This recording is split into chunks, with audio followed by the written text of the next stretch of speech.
common scenario for middle-aged women like myself. We'll be out on a Saturday after a soccer game, and someone at the counter or in line will ask, "Oh, are you a soccer mom?" "Nope, not a soccer mom." "Oh, you're a coach?" "Not a coach." As a last guess, "Are you a referee?" Mind you, we could be wearing an entire soccer uniform, number jersey, sport shorts, socks pulled up to the knees with shin guards, even soccer cleats on our feet. It's just that unbelievable that a woman who appears to be in her 40s or 50s would be dressed for actually playing a full contact sport like soccer. But we do. Older women play recreational soccer and have in the United States for over 50 years.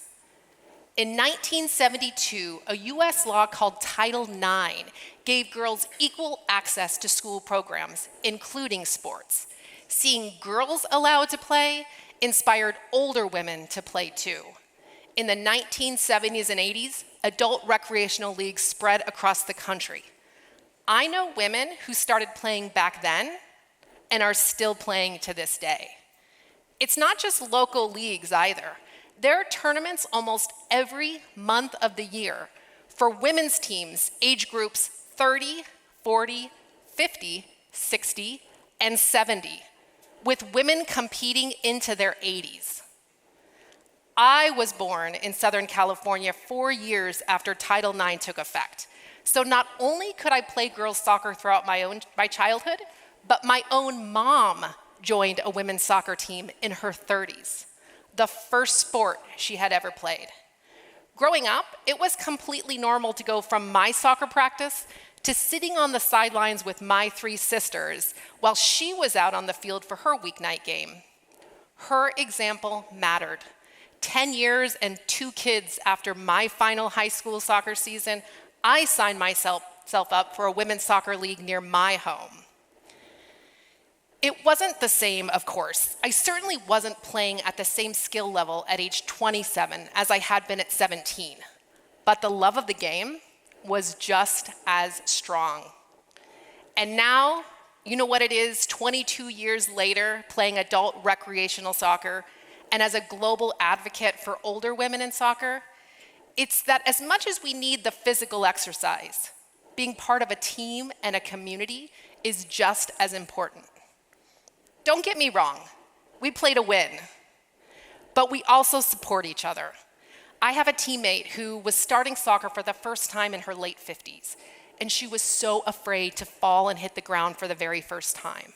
And when she had, she was giddy with pride. We were all proud of her. While gearing up for a weekly game, we chat about caring for our kids, pets, parents, partners, and caring for ourselves as we age and we change. We discuss our symptoms of arthritic knees, torn ligaments, and menopause, and laugh together at the doctors who tell us to just stop playing. But for those of you who aren't convinced that the injuries are worth the risk, let me walk you through another scenario. Walking soccer. This modified version of the sport is on a smaller field with fewer players, no heading, limited or no body contact, and of course, no running. That's a foul. So if you need a gentler sport or are new to the game, everyone can score goals in walking soccer. In addition to walking soccer, there are forms for all different abilities and all different ages. So if there's a voice inside your head telling you that it's too risky or too indulgent to play as an older adult, I invite you to ignore it.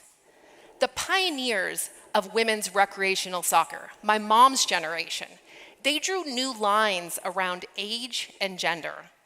This was especially true for me in 2021 when I redefined the concept of being a soccer mom.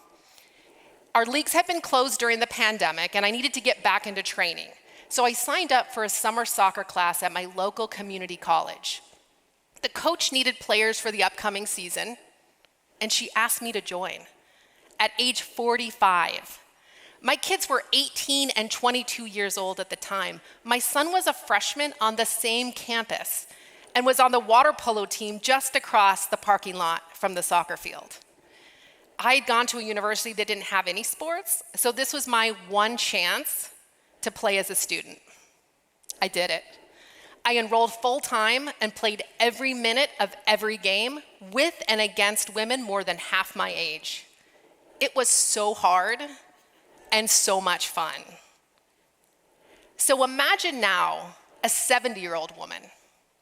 She is sprinting shoulder to shoulder with her opponent, eyes locked on the ball, cleats digging into the grass, muscles straining to take a shot on goal.